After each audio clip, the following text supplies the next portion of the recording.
I want to tell you about a woman named Shimi Adar, or Shimrit Adar. She is a well-known entertainer, a bat mitzvah entertainer, a motivational speaker, a source of unbridled joy and enthusiasm and inspiration and spirituality, and she uplifts the hearts of girls young and older all over this country regularly.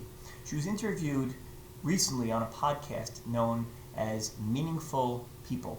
Meaningful People is a weekly podcast in which they speak to influential figures within the Orthodox Jewish community, the Frum community, and there's a lot of great gems in this podcast. It's grown in popularity recently. One of the things that Shimi was sharing was her life story, and she describes that because of a 7th grade mora of hers, a woman she met in 7th grade, because of that woman, she ends up with her shidduch, with her marriage to Daniel Adar. And the question is, how does a 7th grade mora have that kind of vast influence? No, she wasn't in Shat Chanas at the time. No, she wasn't dating at 12 years old. But that teacher suggested something to her. Why don't you skip 8th grade? She skips 8th grade. She goes to high school. She ends up leaving Achiezer, and she ends up in a different high school. And there in high school, she meets a friend named Nechi. Nechi marries someone whose friend is Daniel Adar, and the rest is history. In other words, what Shimi does is she maps her path to her marriage all the way back to what many of us would consider to be an insignificant moment in our lives.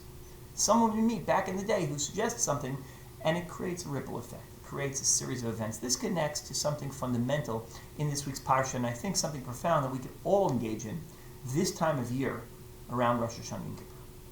The Torah tells us in the very beginning, the first mitzvah, the mitzvah of Bikurim. Jews all over converge on Yerushalayim. They bring a basket of fruit. It's the first fruit that the farmer really produced in that season. And he comes with the basket, and there's great pomp and circumstance. There's a parade, there's music, there's there's gold and silver as part of the beautiful parade. And as the person shows up with the fruit, and he approaches the Kohen, he waves the basket. He recites the familiar words from our Haggadah, Arami Oved Avi. The Aramean caused my father to be lost, to wander. What is this talking about? Why are we referring to Yaakov Avinu as we bring our new fruit to Yerushalayim many years later? What does Yaakov Avinu have anything to do with this? That's what the Mepharshim struggle with. The answer, though, is quite simple. See, Yaakov Avinu, once upon a time, wandered. And somehow the job of the person bringing the new fruit is to identify where he is today with that moment in history when Yaakov Avinu, prior to descending down to Egypt, prior to the enslavement of the Jews, prior to the formation of a Jewish people, that moment is connected with this moment.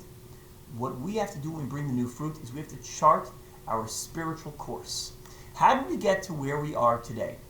When we experience any milestone, any moment of joy, any accomplishment, any achievement, or God forbid the opposite, we have the obligation, we have the moral duty to make a spiritual map, to show the journey step by step how I got to where I am today. Who's responsible? Who do I thank? Who do I acknowledge?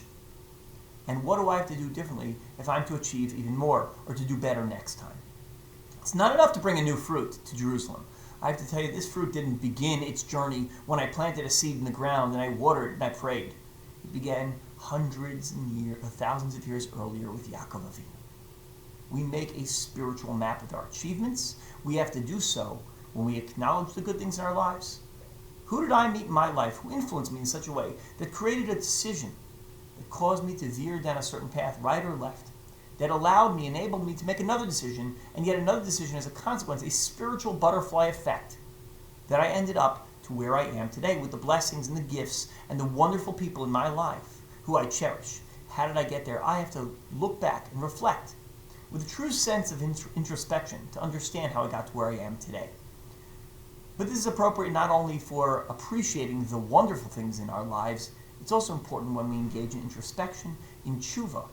That is the theme that we are thinking about only 2.5 weeks before Rosh Hashanah as we read the Parsha which discusses the Bikurim. In this week's Parsha, we talk about the Bikurim. The message is Arami Ovid Avi.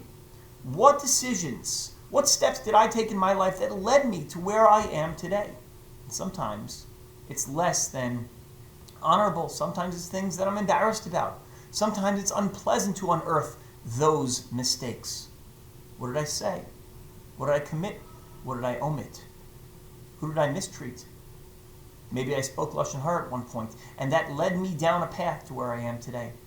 Right? How did the relationships in my life get to those relationships and the status they have? If there's brokenness, if there's a divide that I experienced with a family member or a good friend, how did I get there? It's not good enough to acknowledge that I'm there. The Rambam says you have to unearth, you have to go and make a spiritual mapping, an Emunah map.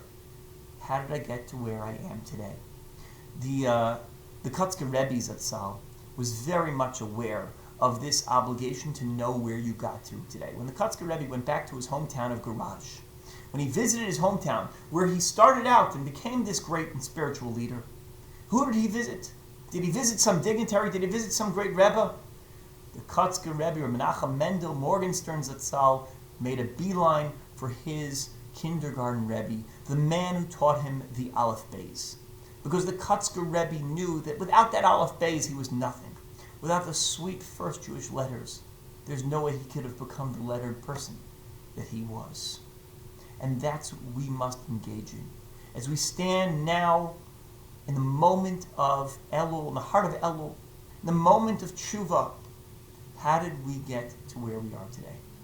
And surely we have to do that when it comes to things for which we have to be grateful, the people in our lives, the joys we've experienced, the successes that we must acknowledge, but also to acknowledge where we turned wrong, where we made mistakes. Because if we're supposed to become better people this time next year, we first have to engage in a spiritual mapping, an Emunah mapping of our lives.